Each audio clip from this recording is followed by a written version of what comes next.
They called him a washed-up old man throwing away money on junk. 2 days later, that same crowd went silent when they learned who he really was. They mocked the veteran at the auction. Then the general froze when he saw what he bought.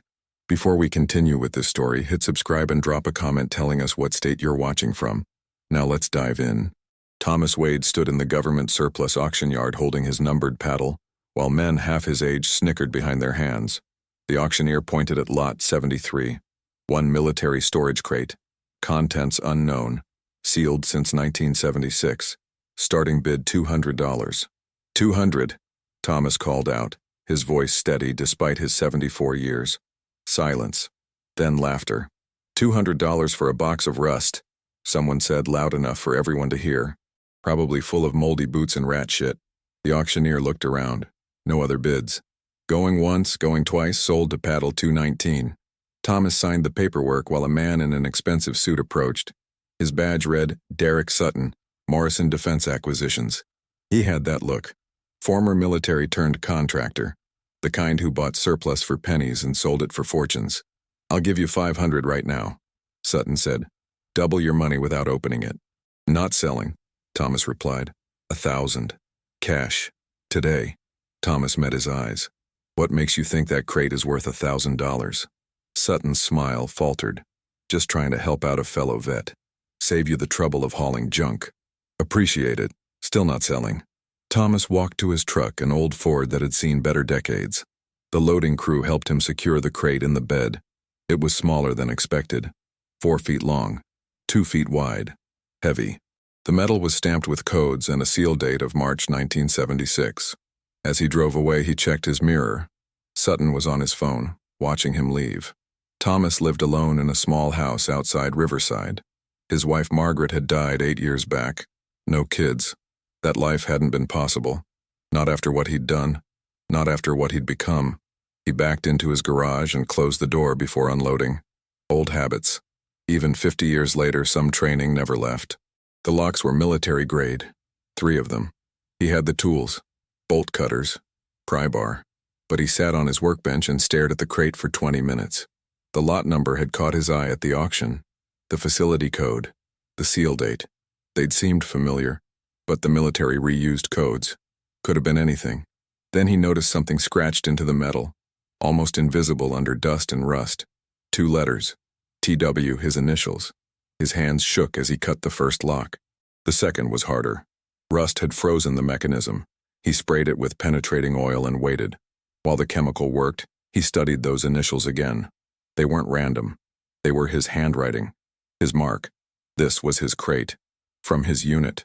From operations that never officially happened. The lock gave way. Then the third. He lifted the lid slowly. The smell hit him immediately. Gun oil. Metal preservative. The distinctive scent of weapons in long-term storage.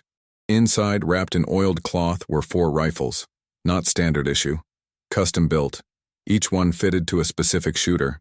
Each one capable of impossible accuracy at impossible distances. Thomas lifted the first one out. The weight was exactly right. The balance perfect. He knew this rifle.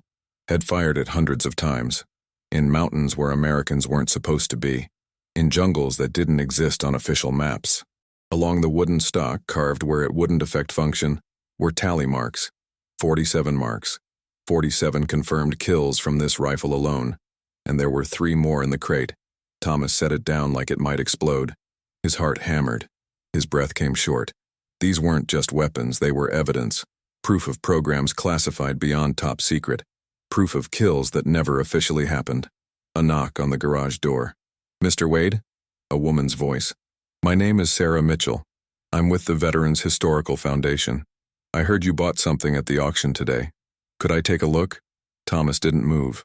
I'm not trying to intrude, she continued. I research Cold War operations, classified programs. I found your name in declassified documents, Thomas Wade. Call sign Ghost, long-range specialist. That name. He hadn't heard it in 50 years. Mr. Wade, there are families. 16 families whose sons died in places we officially never operated. They deserve answers. I think what you bought might provide those answers. Thomas looked at the rifles, at the tally marks, at 50 years of buried truth. He opened the door. Sarah Mitchell was younger than her voice suggested. Early 40s. Sharp eyes. She carried a briefcase and moved like someone who spent life in archives and interviews. Her eyes went straight to the rifles. She approached slowly, almost reverently. When she got close enough to see the custom work, the modifications, the tally marks, she stopped breathing. "These are from Operation Spectre," she whispered. "The Ghost program. I thought everything was destroyed. The Senate committee in '78 ordered it all burned." "They ordered it," Thomas said. "Doesn't mean it happened." Sarah set her briefcase down with shaking hands. "Do you understand what this means? 16 families have been searching for truth for 50 years. Official records say training accidents, vehicle crashes, but the inconsistencies were obvious. We knew something else happened." She looked at Thomas with intensity that made him uncomfortable. "You were there. You know what really happened." Tires screeched outside. A black SUV pulled into his driveway.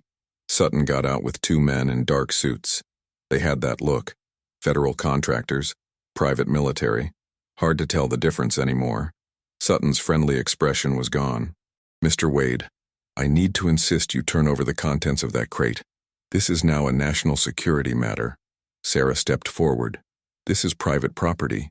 He purchased that crate legally. Ma'am, those weapons are classified materials that should have been destroyed. Their existence is a security breach." "Then someone failed at their job 47 years ago," Thomas said quietly. "Not my problem." One of the suited men stepped forward, showing credentials. "Sir, we're authorized to confiscate materials related to classified operations. Please step aside." Thomas didn't move. "You got a warrant?" "We don't need one for national security materials." "Then you don't take them." The man's hand moved toward his jacket. Sarah immediately pulled out her phone. "I'm recording this. Whatever you're about to do, it's going to be documented and sent to my editor. Try explaining to Congress why you're threatening a 74-year-old veteran in his own garage." The standoff held for a long moment. Then a voice cut through the tension. "Stand down." Everyone turned. A man in his late 60s stood at the end of the driveway. He wore civilian clothes but carried himself with unmistakable authority. Silver hair, ramrod posture, and on his belt, partially visible, a credential case. He walked forward slowly. His eyes never left the rifles laid out on Thomas's workbench. When he got close enough to see the details, to see the tally marks, to see the custom modifications, his face went pale. His hands started to shake. "Sweet Jesus," he whispered. "It's real. It's all real." He looked at Thomas, really looked at him. Recognition dawned slowly. "Ghost?" he asked, his voice cracking. Thomas nodded once. The man's legs buckled. He caught himself on the workbench. Tears streamed down his face. "Sir, who are you?" Sutton demanded. The man straightened slowly. When he spoke, his voice carried the weight of absolute authority. "Major General Richard Morrison, retired, United States Army Special Operations Command. And if any of you touch those rifles or this man, I will personally ensure you spend the rest of your careers in legal hell." He turned to his namesake. "Derek Sutton, you work for Morrison Defense. That's my brother's company. You tell him that if he sent you here to cover this up, our family is about to have a very public conversation." Sutton went white. "Sir, I was just following orders to secure classified materials." "There's nothing classified here anymore," the general said. "Operation Spectre was declassified in 2022. Partially. The weapons program remains sealed. But the existence of the program itself is public record now." He looked back at Thomas. "I was your spotter. Firebase Delta. Cambodia. 75. You saved my entire unit. 11 men. We were pinned down. Command said extraction was impossible. You proved them wrong." Thomas's throat tightened. He remembered. The firebase. The NVA battalion. The impossible shots through triple canopy jungle. "I thought you were dead," the general said. "We all did. After Saigon fell, the program scattered. Everyone disappeared.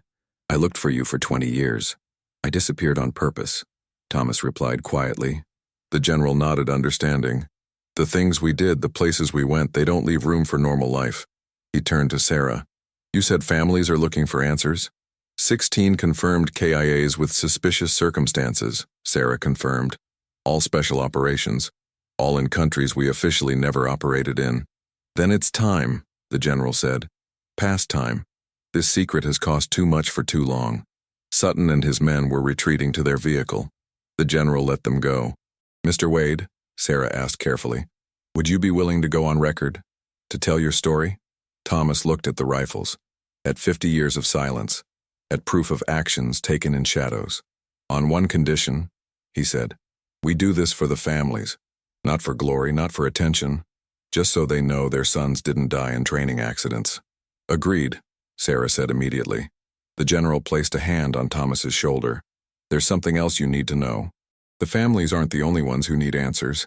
There are 7 men from Operation Spectre still alive. They've been meeting quarterly for 30 years, trying to piece together what happened to everyone. He pulled out his phone and showed Thomas a photo. 6 old men around a restaurant table, laughing, remembering.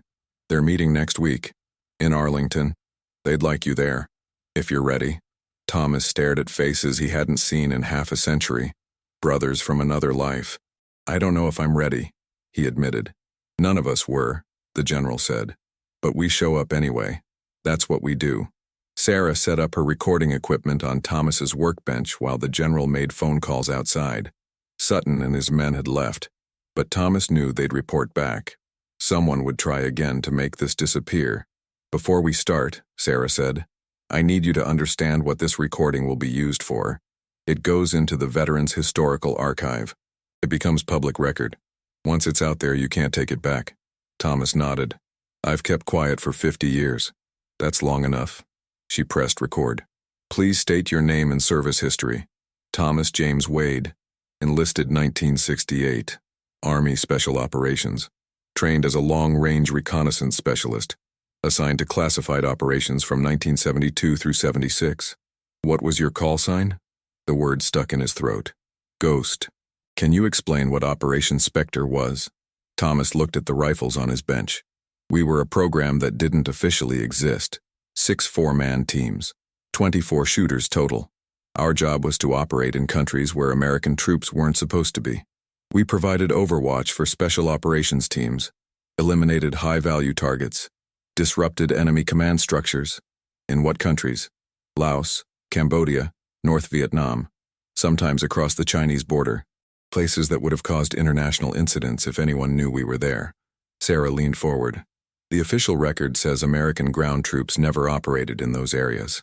The official record lies. How many missions did you fly? We didn't fly, we walked in. Sometimes we'd be in country for 3 months at a time, living in the jungle, eating what we could forage, moving at night. The rifles were our only constant. We maintained them like our lives depended on it. Because they did. He picked up the first rifle. His hands remembered the weight, the balance. This is a custom-built M21. Modified stock for better cheek weld. Match-grade barrel. Hand-loaded ammunition. At 800 meters in good conditions, I could put 5 rounds in a 3-inch circle. And the tally marks? Thomas set the rifle down. Every confirmed kill. Command required documentation. They said it was for operational assessment. Really, it was so they could deny everything if we got caught. No records meant no proof. How many total? His jaw tightened. 163 confirmed. Probably more that couldn't be verified. The number hung in the air like smoke. Did you ever hesitate? Sarah asked quietly. Every single time, Thomas said. Anyone who tells you they didn't is lying or a psychopath.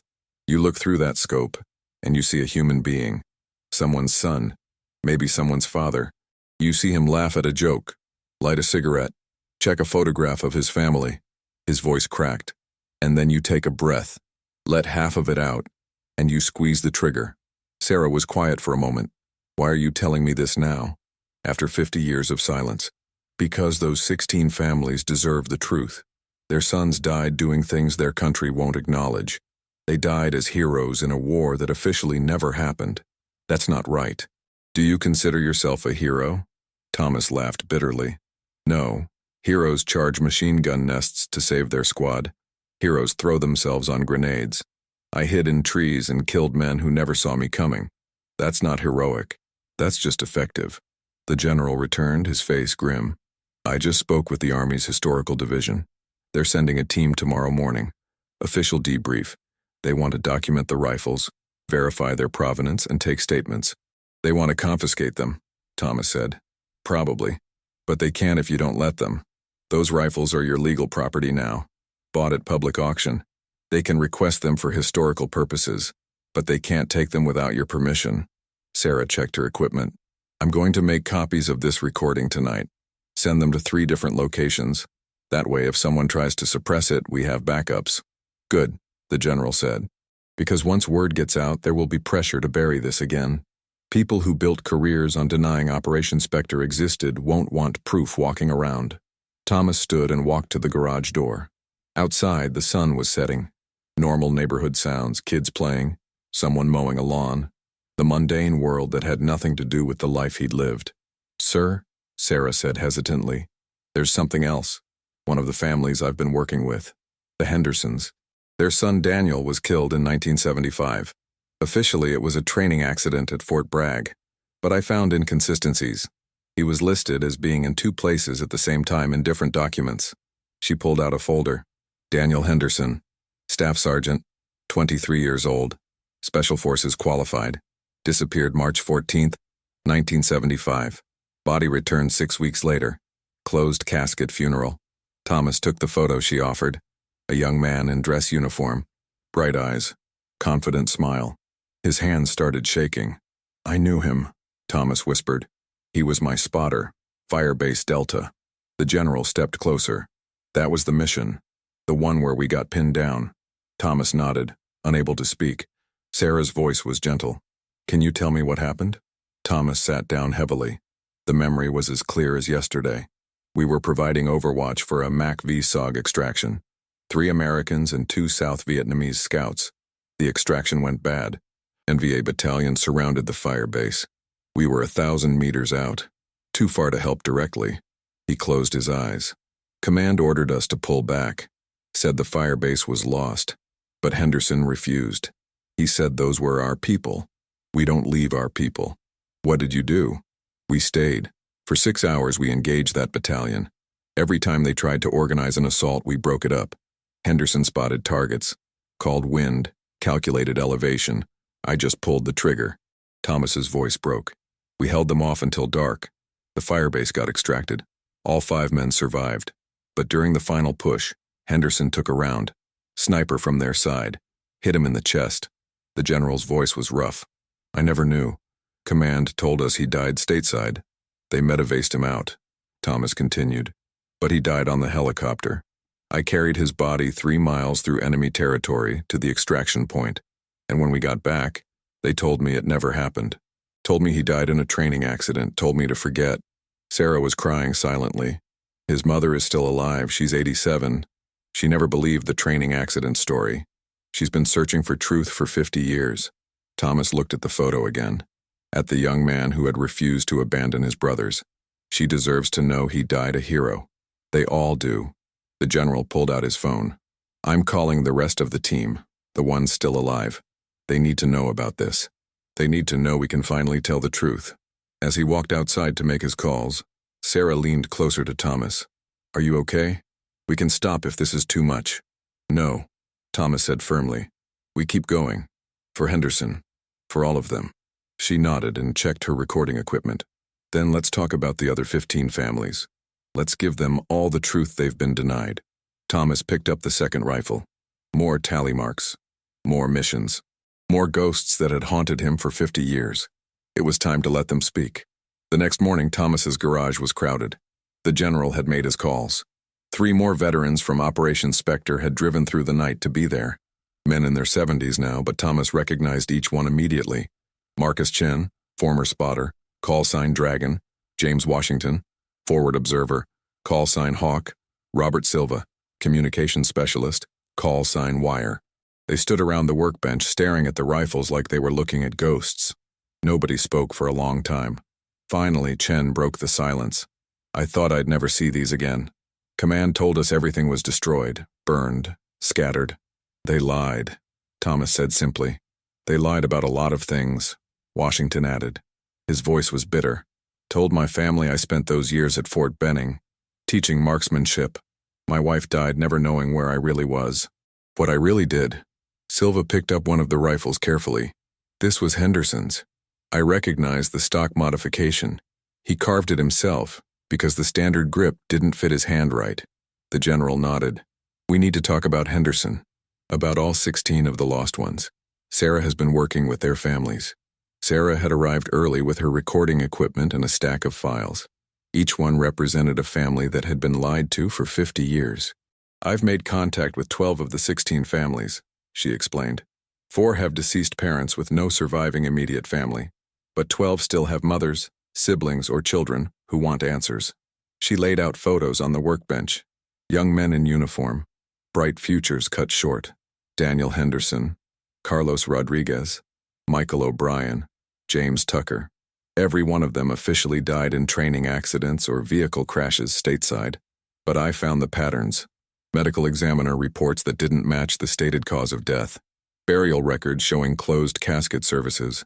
Payments to families that came from classified budget lines. Thomas looked at each photo. He remembered most of them. Some had been his spotters. Others had provided security while he worked. All of them had been brothers in a war that officially never happened. What do the families know? The general asked. They know their sons died. They suspect the official stories are lies, but they don't know the truth. They don't know their sons died as heroes in combat. They think maybe there was a cover-up because of negligence or scandal. Chen's jaw tightened. They think their sons died because someone screwed up. Yes, Sarah confirmed, and they've lived with that for 50 years, wondering if their son's death could have been prevented, wondering if someone was held accountable. Washington slammed his hand on the workbench. That's not right. Those men died doing their duty. They died protecting others. Their families deserve to know that. Then we tell them, Thomas said. All of us. Together, we give them the truth. The general pulled out his phone. I've been in contact with Army Public Affairs. They want to control the narrative, do an official press conference, sanitized version, but I told them that ship has sailed. The story is coming out whether they like it or not. Silva looked at Thomas. You ready for what comes next? Once we go public, this becomes national news, maybe international. Your life stops being private. Thomas thought about the 50 years he'd spent invisible, anonymous, just another old man in a small town. Part of him wanted to stay that way, but he looked at Henderson's photo, at the young man who had refused to leave his brothers behind. Henderson didn't get to choose privacy, Thomas said. None of them did. We owe them this. Sarah began setting up for another recording session. I want to get all of your stories on record before the Army tries to control the information. Once we have multiple independent accounts, they can't suppress it. For the next 3 hours, the 4 veterans talked. They described missions that had been erased from official history, firefights that never officially happened, rescues that saved lives but could never be acknowledged. Chen described a mission in Cambodia where his team held off 2 companies of NVA regulars for 8 hours, while a downed helicopter crew escaped. Washington talked about calling in artillery strikes on targets that officially didn't exist. Silva explained how he maintained communications with command while operating deep in denied territory. And Thomas talked about Henderson, about the fire base, about carrying his friend's body through 3 miles of jungle while enemy forces searched for them. When they finished, Sarah had 6 hours of testimony on multiple backup drives. This changes everything, she said quietly. This is primary source documentation of operations the government has denied for 50 years. When this goes public, there will be congressional hearings, maybe criminal investigations into who ordered the cover-up. A car pulled up outside. A woman in her 80s stepped out slowly, aided by a younger woman. Sarah stood immediately. That's Ellen Henderson, Daniel's mother, and her granddaughter. I told them we might have information. Thomas felt his stomach drop. He wasn't ready for this. Wasn't ready to look Daniel's mother in the eye and tell her how her son died. But Silva put a hand on his shoulder. You carried him out. You brought him home. Now you finish the job. You tell her the truth. Ellen Henderson walked into the garage with the careful steps of advanced age, but her eyes were sharp, searching. When she saw the rifles on the workbench, she stopped. Those are military, she said. Her voice shook. Are those from where my son really died? Thomas stepped forward. Mrs. Henderson, my name is Thomas Wade. I served with your son. I was with him when he died. She gripped her granddaughter's arm for support. They told me training accident. Fort Bragg. But I never believed it. Daniel called me 2 days before. Said he couldn't tell me where he was going, but he'd be back soon. That's not what you say before routine training. No, ma'am. It's what you say before a combat deployment to a place you can't name. Ellen's legs buckled. Her granddaughter helped her to a chair. Combat? Where? Cambodia. March 14, 1975. We were providing cover for an extraction operation. Daniel was my spotter. When the mission went bad, he refused to leave our people behind. He saved 5 lives that day. He died a hero. Ellen Henderson began to cry. Not the tears of grief she'd cried for 50 years. These were different. These were tears of pride mixed with rage at being denied the truth for so long. Why? She asked. Why did they lie? Why couldn't they tell me my son died serving his country? The general knelt beside her chair. Because acknowledging how he died would have meant acknowledging where he died, and that would have created an international incident. So they decided your grief was an acceptable price for political convenience. That's evil, Ellen's granddaughter said. Her voice was cold with anger. That's not protecting national security. That's protecting careers and reputations. Yes, the general agreed. It is. Ellen looked at Thomas with fierce intensity. Tell me everything. I want to know every detail. I want to know exactly how my son spent his last day. I've waited 50 years. I'm not waiting anymore.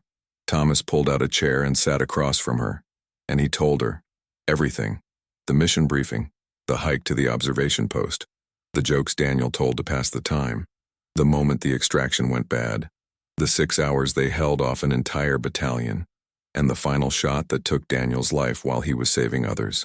When he finished, Ellen reached across and took his hand. Hers was thin and trembling, but her grip was strong. Thank you, she whispered. Thank you for bringing him home. Thank you for remembering. Thank you for finally telling me the truth. Behind her, Sarah was filming everything. This moment, this truth, this family finally getting the answers they'd been denied. Outside, more cars were arriving. The general looked out and turned to the group. News crews, somebody leaked. We're about to go very public very fast. Thomas looked at the rifles on his workbench, at the evidence of actions taken in shadows, at 50 years of buried truth finally coming to light. Good, he said. Let them come. Let everyone see. No more secrets, no more lies. The news crews set up on Thomas's driveway. 3 local stations, 2 national networks. By noon, there were satellite trucks lining the street. Neighbors gathered on their lawns, confused about the sudden attention on the quiet old man who'd lived among them for decades. Sarah coordinated with the general to manage the chaos. They decided on a single press conference. All 4 veterans would speak. Ellen Henderson and 3 other family members who had arrived would be present. Thomas stood in his garage, watching the circus through the window. A reporter was doing a stand-up in front of his house, gesturing dramatically. The Chiron on the news van's monitor read, "Classified Vietnam program exposed, ghost snipers revealed." You don't have to do this, Chen said quietly. We can let the general handle the media. You can stay anonymous. Thomas shook his head. Henderson's mother looked me in the eye. She deserved the truth. So do the others. If I hide now, I'm still keeping secrets. Washington checked his phone. It's already spreading online. Someone leaked Sarah's interview footage. Parts of it anyway. Your name is out there. Silva laughed without humor. 50 years invisible, gone in 3 hours. The general came back inside. They're ready. I've given them ground rules. You each make a brief statement. Then we take questions together. Don't let them bait you into revealing operational details that could endanger current programs. But everything else is fair game. They walked outside together. 4 old men who had once been ghosts. The cameras turned as one. Lenses focusing, red lights indicating live broadcasts. The general spoke first. My name is Major General Richard Morrison, retired. I served as operations coordinator for a classified program known as Operation Spectre from 1973 to 1976. For 50 years, the existence of this program has been denied. Today, that denial ends. He gestured to Thomas and the others. These men served their country in ways that could never be acknowledged. They operated in countries where American military presence was politically impossible. They saved lives. They completed impossible missions. And when their service ended, they were ordered to forget, to never speak of what they'd done. A reporter shouted a question, but the general raised his hand. Please hold questions.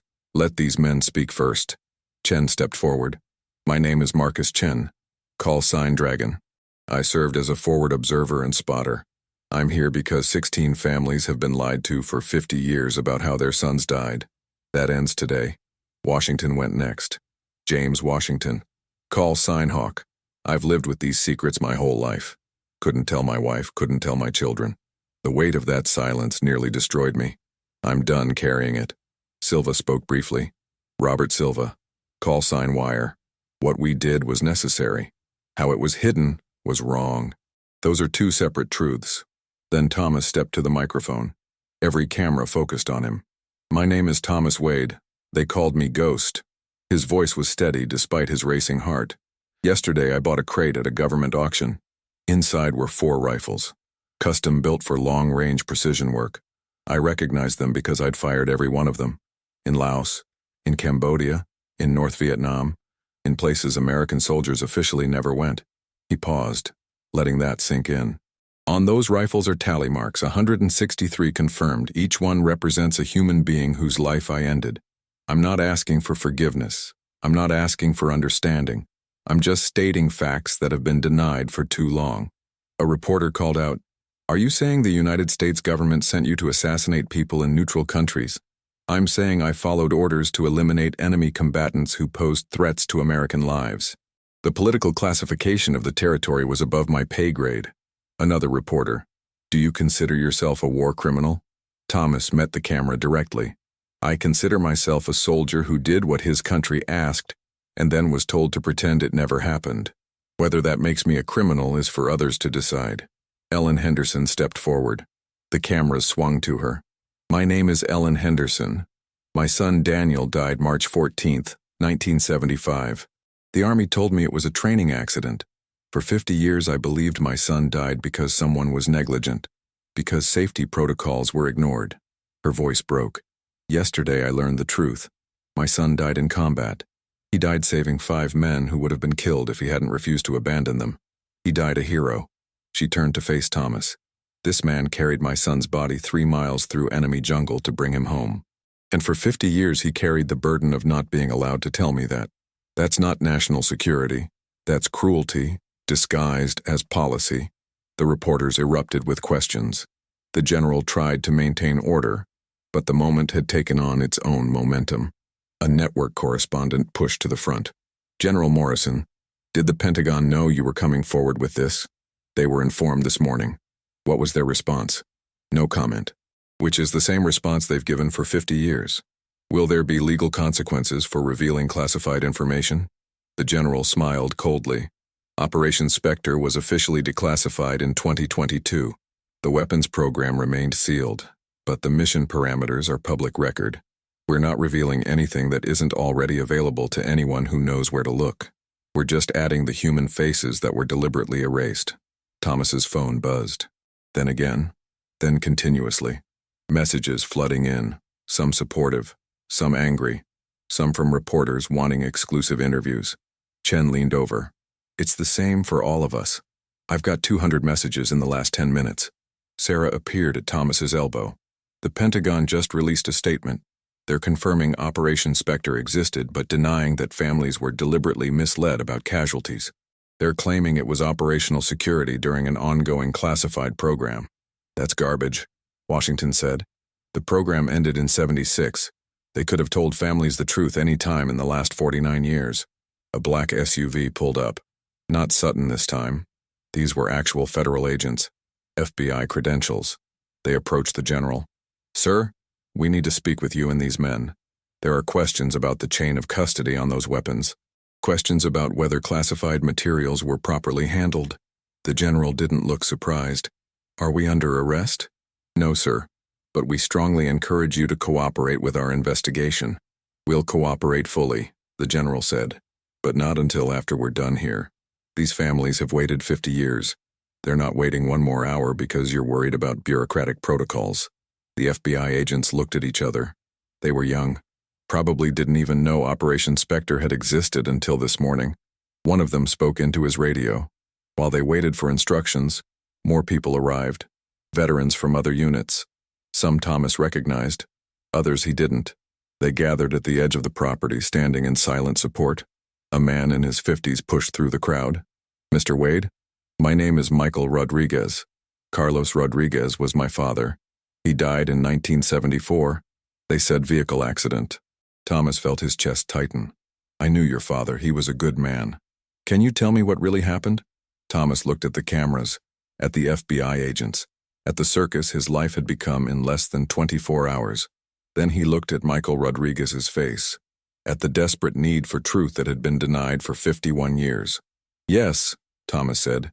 Come inside. All of you who have family members. Come inside and I'll tell you everything. The FBI agents tried to object, but the general stepped between them and Thomas. These men have already given everything to their country. They've earned the right to tell their stories. You want to arrest us? Fine, do it. But do it on camera so everyone can see you silencing veterans who are finally telling the truth. The agents backed down. Thomas led the families into his garage, to the rifles on his workbench, to 50 years of buried history. And he started talking. 6 months later, Thomas stood in Arlington National Cemetery watching as 16 headstones were updated with new inscriptions. The original lies about training accidents and vehicle crashes had been removed. In their place, simple truth. Staff Sergeant Daniel Henderson, killed in action, Cambodia, March 14, 1975. Sergeant Carlos Rodriguez, killed in action, Laos, September 22, 1974. Each stone now told the truth. Each family finally had something honest to mourn. Ellen Henderson stood beside Thomas, her hand resting on her son's corrected marker. He would have hated all the attention, she said quietly. Daniel never wanted to be famous. He just wanted to do his job. Most of us felt that way, Thomas replied. The best ones always do. The press conference had triggered exactly what the general predicted. Congressional hearings, Pentagon investigations, demands for accountability. But it also triggered something else. Recognition. Operation Spectre was now part of the official historical record. Museums requested the rifles for display. The Smithsonian wanted to create an exhibit. Military historians published papers analyzing the tactical innovations the program had developed. Thomas had donated 3 of the rifles to the National Museum of American History. He kept Henderson's. That one stayed with him. Chen walked over, moving slower than he had 6 months ago. The stress of going public had taken a toll on all of them. You see the news? Pentagon announced they're reviewing 300 other classified casualty reports from the same era, looking for more families that were lied to. About time, Thomas said. They're calling it the Wade Protocol. Any casualty in a classified operation has to be reviewed within 10 years for possible declassification.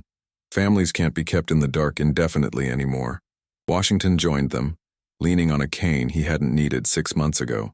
Silva's not doing well. Doctors say the cancer's spreading faster than they thought. He wanted me to tell you he's glad we came forward. Said dying with secrets was worse than dying from disease. Thomas felt the weight of that. They were all old now, all dying in one way or another. Coming forward had given them purpose in their final years, but it had also exhausted them. The general approached with a young man in dress uniform. Thomas, this is Lieutenant Brennan. He's with the Army's Historical Division. He has something for you. The lieutenant saluted, then handed Thomas an envelope. Sir, by order of the Secretary of the Army, this citation is awarded posthumously to Staff Sergeant Daniel Henderson and 16 other members of Operation Spectre who gave their lives in service to their country. He handed over additional envelopes. These are for the families. Silver stars for valor, with full military honors. Ellen took her son's medal with shaking hands. 51 years late, but finally honest. There's something else, the lieutenant continued. The secretary wants to award you the Distinguished Service Cross for your actions at Firebase Delta and throughout your service. Thomas shook his head. I don't want it. Everyone stared at him. Sir, this is one of the highest honors. I know what it is, Thomas interrupted. And I'm telling you I don't want it. Give it to Henderson. Give it to Rodriguez. Give it to the men who died. I got to come home. I got 50 more years of life. That's reward enough. The general put a hand on his shoulder. Thomas, you earned this. No, Thomas said firmly. I survived this. There's a difference. He looked at the rows of headstones, at the names of men who hadn't made it home. Every one of those men was braver than me. They made the ultimate sacrifice while I was just the one who pulled a trigger from a safe distance. You want to honor someone? Honor them. Ellen spoke quietly. He's right. My Daniel died refusing to leave his brothers behind. That's heroism. Mr. Wade is just the man who made sure we finally knew about it.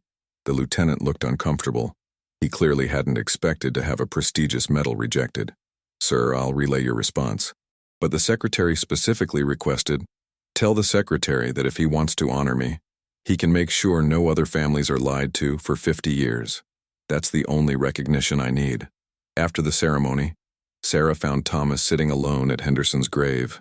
She'd been working nonstop since the story broke, documenting everything, tracking down more families, pushing for more declassifications. I'm writing a book, she said, sitting beside him, about Operation Spectre, about what happened and why it was hidden. The publisher wants your story to be the central narrative. No, Thomas said immediately. Thomas, people need to understand. They understand enough. They know the program existed. They know men died. They know families were lied to. That's the important part. They don't need to know about me. Sarah was quiet for a moment. The families disagree. I've talked to all of them. They want your story told. They say you represent something important. A soldier who followed orders carried that weight for 50 years and finally found the courage to speak truth. I'm not courageous. I bought a crate at an auction because I recognized a lot number. That's not bravery. That's just not being able to let go. Maybe that's what courage is sometimes, Sarah said, not letting go when it would be easier to forget. Thomas looked at Henderson's corrected headstone, at the truth finally carved in marble after decades of lies. Write your book, he said finally, but keep me in the background. Make it about them, the ones who died, the families who were lied to, the system that prioritized secrecy over decency. That's the story that matters. I'll do my best, Sarah promised. She stood to leave, then stopped. There's one more thing. We found a 17th family. A soldier named Patrick O'Malley. Died in 73. His daughter has been searching for truth for 52 years. She wants to meet you. Thomas closed his eyes. It never ended. Each answered question led to new ones. Each revealed truth exposed more lies. Send me her information, he said. I'll talk to her. After Sarah left, Thomas sat alone with the dead. The sun was setting, casting long shadows across the rows of white markers. Somewhere in this cemetery were other ghosts from other secret wars. Men who had died in places they couldn't name, for reasons they couldn't explain. The general found him as twilight fell. You did good, Thomas. Henderson would be proud. Henderson would still be alive if I'd been faster that day. If I'd spotted that enemy sniper before he spotted us. You can't carry that forever. Can't I? Thomas looked at his old friend. 163 confirmed kills. How many of them had families who were told lies? How many Ellen Hendersons are out there in other countries, wondering why their sons never came home? The general sat beside him. That's not on you. You followed orders. You did your job. So did the men who ordered the cover-up. So did the bureaucrats who maintained the lies for 50 years. Everyone was just doing their job. But the lies still happened. The families still suffered. They sat in silence as darkness fell completely. Finally, Thomas spoke again. I'm tired, Richard. Tired of carrying this. Tired of being the ghost who came back from the dead to tell stories no one wanted to hear. Then rest, the general said simply. You've done enough. You brought the truth to light. You gave families closure. You changed how the military handles classified casualties. That's enough for one lifetime. Thomas stood slowly, his knees protesting. He was 75 now. The last 6 months had aged him more than the previous decade. Henderson's rifle is in my truck, he said. When I die, make sure it goes to his family. Tell them I kept it clean. Tell them I never forgot. You planning on dying soon? We're all dying, Thomas replied. Some of us just take longer than others. They walked together through the rows of stones, 2 old ghosts among thousands. Behind them, 16 markers stood with honest inscriptions. 16 families finally had truth. It wasn't justice. It wasn't redemption. But it was something. And after 50 years of silence, something was better than nothing. Thomas drove home through empty streets. His small house was dark. No family waiting. No one to share the weight of memory. But on his answering machine, 17 messages. Families wanting to talk. Veterans wanting to share their stories. Historians wanting interviews. The silence was over. For better or worse, the ghosts were speaking. Thomas listened to the messages, then erased them all. Tomorrow he would call them back. Tomorrow he would tell more stories, answer more questions, help more families find truth. But tonight, he just sat in his garage, Henderson's rifle on the workbench, and remembered the young man who refused to leave his brothers behind. Remembered 6 hours holding off a battalion. Remembered carrying a body through enemy jungle. Remembered 50 years of forced silence. And remembered the moment he opened a crate at an auction and decided that silence had lasted long enough. The rifle gleamed in the dim light, clean, maintained, ready. Like all good weapons, it had a story. And finally, after 50 years, that story could be told.